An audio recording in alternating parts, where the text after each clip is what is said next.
Hey, it's Danny here, and I've got a question for you that I get asked all of the time. The question is, are you wondering if you're ready to run Facebook ads? I get asked this question an awful lot. I don't know if I'm ready to run Facebook ads. I'm not sure if it's the right time. So I actually have a series of questions that I take people through, and I thought it might help if I shared those questions with you today. So without any further mucking about, let's dive in. This is all underpinned by making sure that you have a strategy first. Okay, a strategy is the why, the what, and the how. Okay, and it's absolutely crucial that you understand this before you start thinking about spending any money on Facebook ads. So let me take you through these questions. There are 10 of them. And the first one is your goals. What are your goals? Okay, how are we going to define success? Because you're going to need to get your hands on quantifiable metrics that are going to help you to ensure that eventually you make a return on investment. So you really need to know your numbers. And it's going to depend quite a lot on what it is that you're looking to achieve with your ads. Okay, and I'm going to come into some of that a bit later, but you absolutely need to know what your goals are before you get started. Question number 2 is, what's your brand? Okay, so what message is it that you are taking to market? What is it that you stand for? What do you want people to see you for? Now, you may or may not know this already, and if you don't, that's absolutely fine, but you're going to want to make sure that you understand the message that you're taking to market. Third question is your offer. So what is it that you're actually going to be promoting or selling? You're going to want to make sure that that is qualified, and it might be that you're looking to initially promote a lead magnet because you want to do some audience growth, or it might be that you've actually got a product to sell and you're going to want to promote that.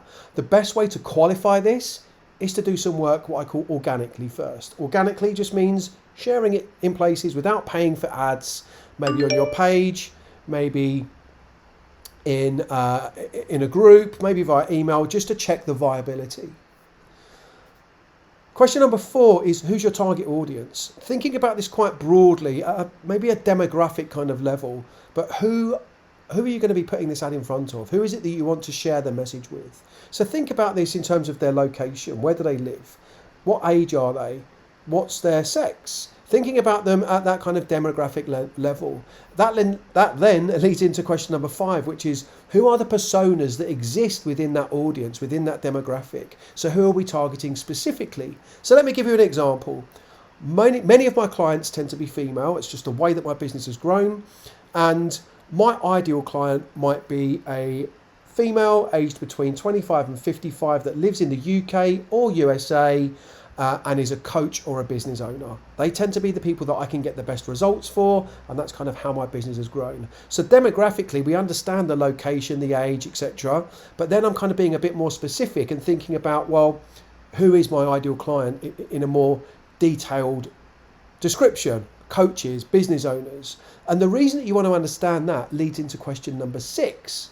I kind of lose track of my finger coordination at this point when it gets to 2 hands. But what's the language that you're going to use to communicate with your ideal client? How are you going to build connections with people? So if I was just trying to speak to people that kind of existed within the demographic, women aged between 25 and 55 that live in the UK or the USA, then that's very broad.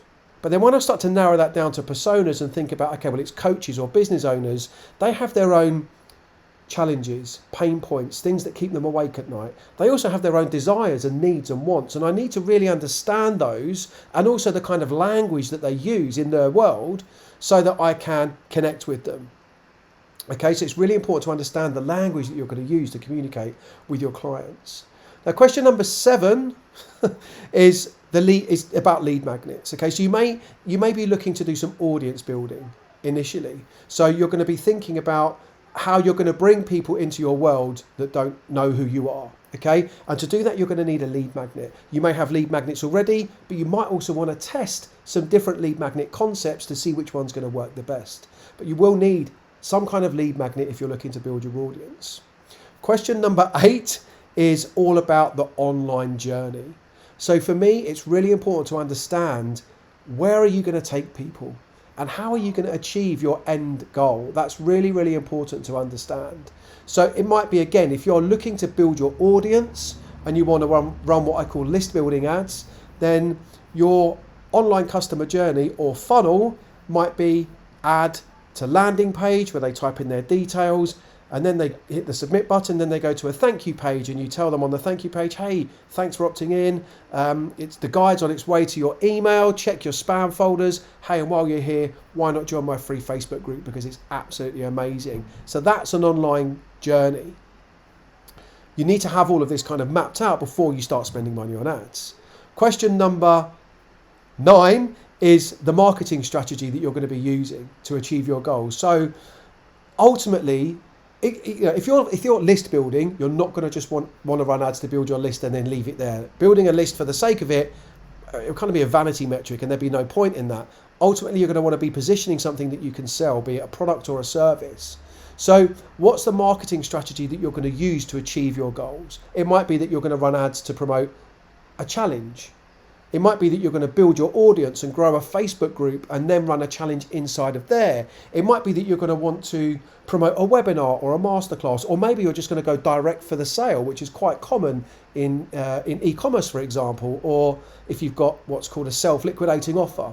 But I don't want to confuse you with jargon, but you need to understand what that strategy is going to be to get you from the start to the finish. And then the 10th question I would ask is the assets that you have available to use to deliver that marketing strategy. And then the assets that are required to plug any gaps. So, if you're thinking about your funnel, do you have landing pages? Do you have a thank you page? Do you have sales pages? Have you got a checkout process if there's a sale involved at this stage? Are they mobile optimized? Because most of your traffic's going to come from mobile. Do you have an autoresponder to send out emails? Are you using a messenger bot? So all of these different assets that you need, your lead magnet, they all need to be carefully mapped out and in place. So look, that's a lot, okay? And sometimes people can feel a bit overwhelmed. But remember, even when you're doing this homework, you have to come into this world with the right mindset that everything is a test, okay? So it isn't often that everything works out of the gate straight away.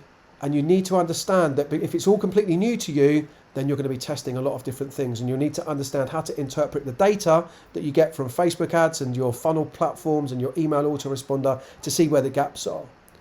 But it's really important, more than anything, to make sure that you do this work, that you've got a strategy and that you can answer all of the questions that I've asked. And then if you can, relatively clearly, I'd say that yes, you probably are ready to start running ads. If you can't, then don't run ads until you've got those answers. And you might want to go back and maybe work through this video again, making some notes, looking at where the gaps are, and making sure that you've got a clear understanding of those. If you don't pay attention to the detail at this stage, then you're definitely going to come unstuck in the long run, and you'll probably end up throwing lots of money at ads, or some money at ads, and not really getting the returns that you want. So look, I hope that this has been helpful. I hope that you got value from it. If you've got questions, just drop them in or around this video, and I'll definitely make sure that I answer them for you. And I'll see you again in another video soon. Cheers. Take care. Bye-bye.